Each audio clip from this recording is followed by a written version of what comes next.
Hey guys, thanks a lot for supporting my channel last year. I'm looking forward to growing things a lot this year. For Christmas, I got a beard, and unfortunately, I also got COVID. So I have really been sick as a dog for the last few days. I put up a few videos on a sign player, but this is my resuming the regular stream, and I want to touch on a series over the next several live streams talking about telling stories because I think this is such a puzzle. It has been a puzzle for me. I feel like I've come up with some approaches that I want to share because I think if I had had this information years ago, it would have really put me on a better path. Now, what I'm going to do today is actually show you a bit about harmony and voice leading.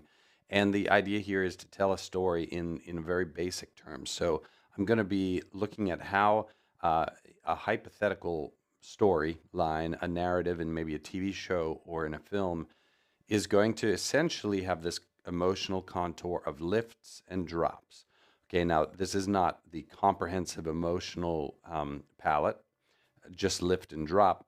Those are two very kind of blunt instruments, but they're where things start. And the reason I think this is so helpful is because many composers I talk to would say the hardest part about a cue or a score is getting it going. And I find this approach with voice leading the very, very most effective, fastest way to get going so that my score starts to actually come together.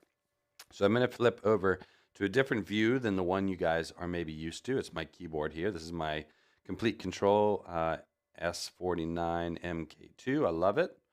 I've got my little fader box over here for expression. This is just volume. And I'm playing through the string patch, generic string patch on Orchestral Tools in Contact 7's Factory Library 2. It does not have dynamic, I don't think it has, sorry, it doesn't have expression, but it has volume and some dynamics, so I'm using that. Anyway, let's just look at a very simple example here of what I would call a lift. So I'm starting here with a C major chord. So I got C, E, and G, and I'm going to lift this strangely not to a major chord, but actually to a minor chord. I'm going to bring my G on up to an A, which actually creates an A minor chord, which is, you know, a little strange because I'm trying to create an emotional lift. But because the voice goes from G up to A, the effect is a lift, and you'll hear it.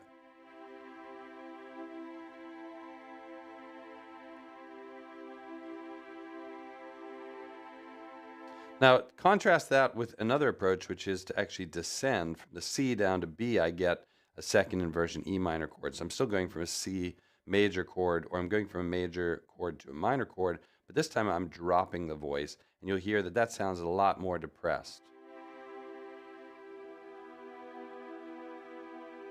So let's look at some of the lifts we could do. Now, each chord basically, the idea here is each chord I'm on, I'm thinking, okay, I'm just on this chord here, and where can I go? Now, I'm doing everything diatonically here. That is not the only choice.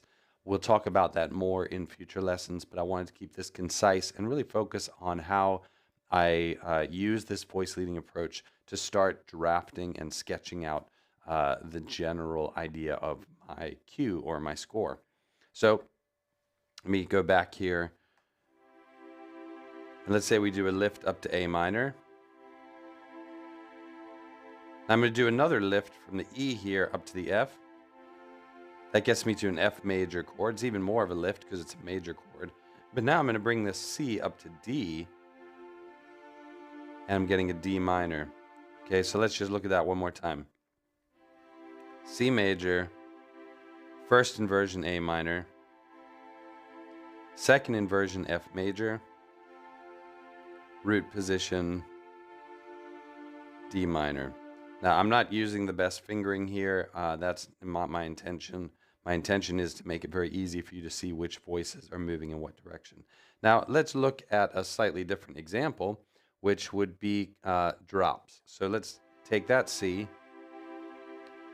I'm going to drop down to a second inversion E minor chord, right?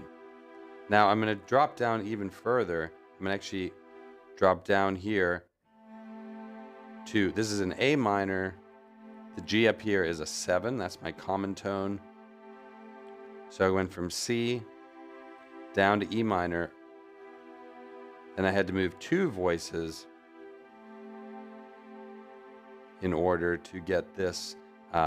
It's got no 5th. It's an A, a C. I'm skipping the 5th and playing the 7th. C major, E minor, A minor 7. But I'm always moving this voice down, and that descent is extremely powerful emotionally. So that's how I can create this contour. So let's look at an example. Let's say that I'm in a scene, things open up. So I bring my strings in. Things are getting a little somber. So I drop down to the E minor. Then things lighten up. Come back to the C major, just one little voice. Now I'm going to go up because things are getting better. The mood is lifting. Now I'm going to take a turn here, which is sometimes not so easy to navigate. I'm going to take a quite a significant turn here. I don't want to just use simple lifts and drops. So I'm actually going to do something interesting here. I'm going to drop this C here down to the B, giving me B, E, and A, which I guess you could call a second inversion E sus4 chord. So we have E, A, and B. It's basically an E sus4 chord. Let's listen to how that works. So we got the C, E minor, right? Then we go back up to C. Then we go up to A. And then I'm going to go to E sus4. This gives me the option to go to a nice, I'm going to move 2 of my voices to go to a G major chord. And that G is, of course, the 5-1, bringing me back to C. So we have opening, sad, improving, another lift, pensive, then another lift to the G, and then resolution on the C. All right, so doing that sort of simple progression hopefully demonstrates how doing simple lifts and drops starts to create an interesting contour. And instead of just having it be complete guesswork about like moving every voice in any number of directions, how many voices do I move? How far do I move them? Instead, I'm looking at, okay, I'm on this chord. What mood is this chord? Is this mood an elevated mood, or is it a diminished mood? Do I go relative to the next chord? Do I want to go up, or do I want to go down from here? I'm not thinking so much in terms of what key am I in, and I'm not thinking bird's eye view. I'm thinking very locally. Here I am. I'm on this C. This is a major chord, or this is the mood I'm in. And then I'm thinking, what chords can I get to from here? I'm starting in this example with just diatonic, but there's a lot else you could do. I won't go into it right now, but say from the C major chord, I could move to this A flat major chord. Let me take myself off the camera. So I'm moving, if I move my E down to E flat, and I move my G up to A flat, keeping the C as a common tone, I get this C major to A flat major. Of course, that's not diatonic. Those aren't in a key together, a C major chord and A flat major chord. But it's still an extremely powerful emotional palette. I'm going to get into those sorts of things in future videos. What I wanted to do today was just really lay a foundation for this simple idea of either lifts or drops, how you can do that with simple voice leading in your key, and start having a strategy for building a foundation, a basic contour for your cue or your picture. All right, so I hope that's helpful. Please leave questions of any kind in the comments.